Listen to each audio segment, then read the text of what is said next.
everyone, it's Brennan. Welcome to my channel and welcome to another video. Today I have my December TBR. I also have Gizmo. She would like to say hello. I know she doesn't look like it, but she loves the camera. Okay, let's get into my reading plans for December. I'm so excited. I'm done with classes. I feel like I have so much more time to read, and I have some ambitious reading plans for this month. Okay, quick story. Rhythm of War by Brandon Sanderson came out in November. I had hoped to have more of it read by now, but it took like over a week for it to come in for me. I had it pre-ordered, thought I would get it on the release day. No, I got it like over a week later. So I got a bit of a late start, and because I got a late start, I was in between books and I wanted to pick up a physical book that I thought I could read pretty quickly. So I picked up The Bookwoman of Troublesome Creek. It was around Thanksgiving. I was feeling nostalgic for home. I'm from the Troublesome Creek area of Eastern Kentucky. So I picked this book up, and I got about, I'm pretty good of the way into it. It's less than 300 pages and I'm about 100 pages into it or so. And I'm really liking it. I'm really excited to continue with it. This follows our main character. Her name's Cussy Mary, and she is a blue person. I can't think of the name of the, not disorder, but just condition that it is, where your skin is literally blue. Growing up in Eastern Kentucky, I heard about these people. I don't know if they have descendants from France. That's how this book is set up, but literally people with blue skin color living in the hills of Eastern Kentucky in very isolated communities. Okay, Cussy Mary. She is the last one of these people for her family. She's 19 when we start the book, and her dad is trying to get her married so she can have a man to provide security for her, because he doesn't feel like he's going to live much longer. He's a coal miner. He has health conditions. I should say this is set in 1936 is when we start this book. So, Depression era, Eastern Kentucky, in the mountains. But Cussy Mary does not want to get married because she is a bookwoman. She is part of Eleanor Roosevelt's Pack Horse Library program that distributed books to these people in these very isolated communities so that they had reading material, so they could learn to read, and basically just a program for people in these very rural areas. And if you get married, you can't be part of this program anymore because you have someone else to provide money for you. But this book is so good so far. There are definitely elements of race in this because Cussy, as a blue person, is treated like a colored person. All of the segregation that's still going on in this time applies to her also. And we also explore how she feels. She's made to feel guilty about how she looks, but she also has a pride in the way she looks because of the very distinct culture of her and her family. And she just wants to distribute her books. I think she may find a little bit of a love interest because her dad is basically having to pay people and give them land to marry her. But I think we may have a more wholesome romance for Cussy. I hope so. She's so endearing to me, and I am really liking this book. This book is by Kim Michelle Richardson.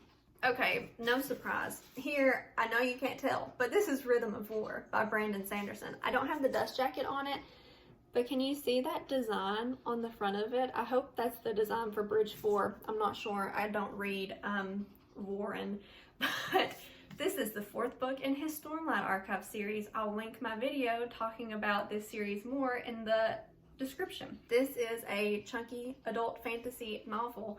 I think it's 1,200, 1,300 pages, and I am almost 100 pages. You might not be able to tell, but that's almost 100 pages into this book. I started it last night. And oh man, I'm having such a good time being back with Kaladin and Shalyn. I think I say their names different maybe than other people do, but I've only ever read them. I think in the audio book they may say them differently. But oh, I'm just so happy to be back in this world. We pick up, I think it's about a year after Oathbringer, so a little bit of time has passed, and I've appreciated that.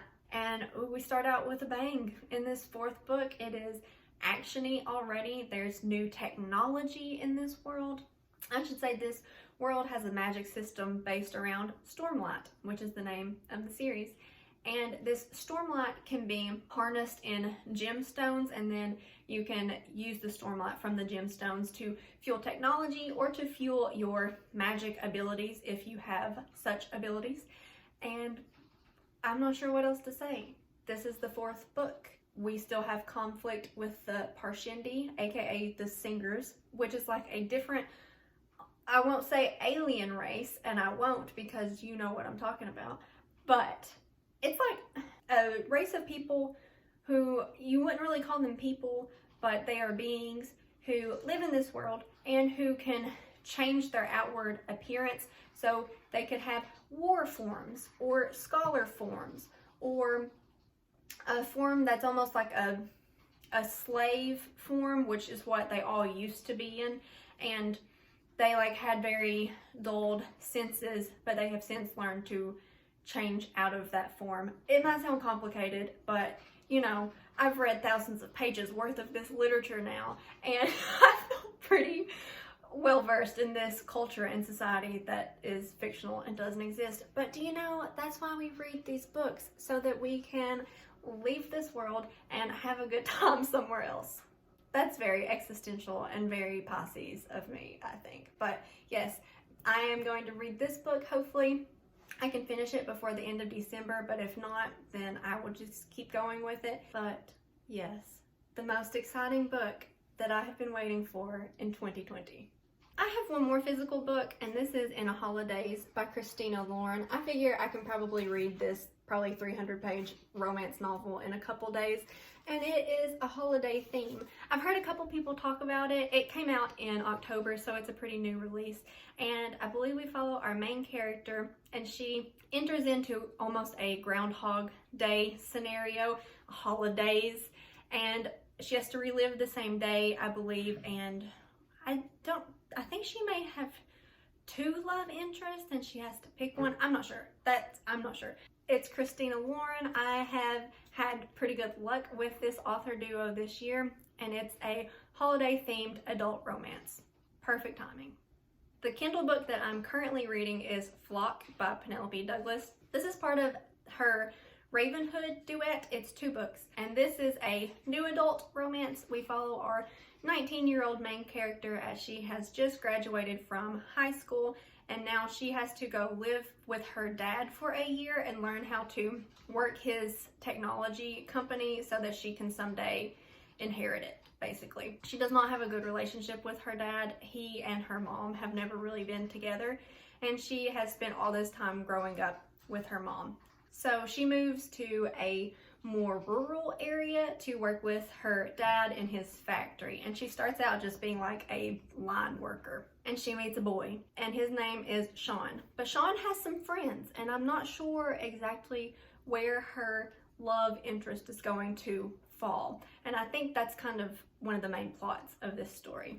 But so far I am liking it. I will say it hasn't really gripped me like I thought it would. Kate Stewart also wrote The Underdogs, which is a series that I reviewed earlier on my channel. I'll link it below also. But this is good. I don't really feel the greatest connection with our main female character. What's her name? Cecilia. With Cecilia very much right now, but Chandler from Chandler Ainsley has really liked this series, and I typically like the romances that she likes. I will say this is definitely steamy. Our narrator, who is the female character, she is a little dramatic, and I think that's why I'm not connecting with her so much, but I'm still having a good time. I'm like 50% through this book and I'm enjoying it, and I plan to jump right into the second book, which is called the second book, which I'm blanking on the name of it, but I'll insert it here. I think it starts with a D. No, Exodus. Exodus is what it's called. I plan on jumping into Exodus after that. Also, I today bought the rest of the Zodiac Academy series on Amazon. They're Kindle Unlimited also, so if you have Kindle Unlimited, you have access to them that way, but I don't have Kindle Unlimited. Maybe I should. I think all these books I'm talking about on Kindle are Kindle Unlimited, but all the Zodiac Academy books are 99 cents right now. So I may pick up the second book in that series this month. I don't know what it's called. I think the cover is blue. the blue covered book in this series. So I may pick that up. That is just a continuation of a series where we have a set of twins that are plucked out of the mortal world and put into a fae world where everyone has powers based on their zodiac signs. So if you're a water, earth, fire, air sign, you have that elemental ability, and some people have more than one. And these twins are apparently supposed to rule this world, and they have to first learn how to harness their powers and navigate this very politically intrigued fae society. First book is really good. Excited to read the rest of the series. A couple of my friends are reading the series right now, and it's always more fun to read a book if you have someone else to talk about it with. Another Kindle book I want to pick up this month, I'm being a little ambitious with my Kindle books, is One Day in December by Josie Silver. I picked this up on Kindle. It's been on sale probably because it's December now. This is a romance, probably an adult romance, and we follow a character who she is like on a tour bus, or she's on a bus, and she like makes eye contact with this guy, and I don't know if they like share something in their eye contact, but she like can't forget about him, but then she doesn't see him after that until she goes to a party and her best friend introduces him as her new boyfriend. I think this book may span 10 years, so I am not sure where the story is going to go, but it sounds good. It sounds very atmospheric, and I'm excited to read it. I really like the cover. I'll say there are 2 covers out. I'll insert one and then the other. And I like the first one better, but the second one is the Kindle cover, so I guess I'll be okay. But I'm excited to read this book in December. Another Kindle book that's on my radar that I have pre-ordered is Layla by Colleen Hoover. This is another reason that I should just have Kindle Unlimited, but I just don't want to feel pressured to read only Kindle Unlimited books every month. That's another story for a different time. But Layla by Colleen Hoover, I have already heard good things about this. This doesn't come out until December 8th, but like I said, I have it pre-ordered. I think it's a book from Colleen Hoover with a more supernatural sense to it. I think a man's fiance has a near-death experience, and then when she comes back from it, she's not the same. That's very vague, and I think that's a summary of this book. Like I said, I've already heard good things about it, and 2020 has been a year of Colleen Hoover for me. She's written so many good books, and they're all so different.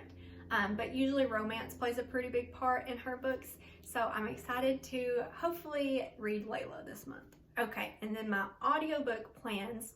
Right now I'm reading Petty, the Biography by Warren Zanes.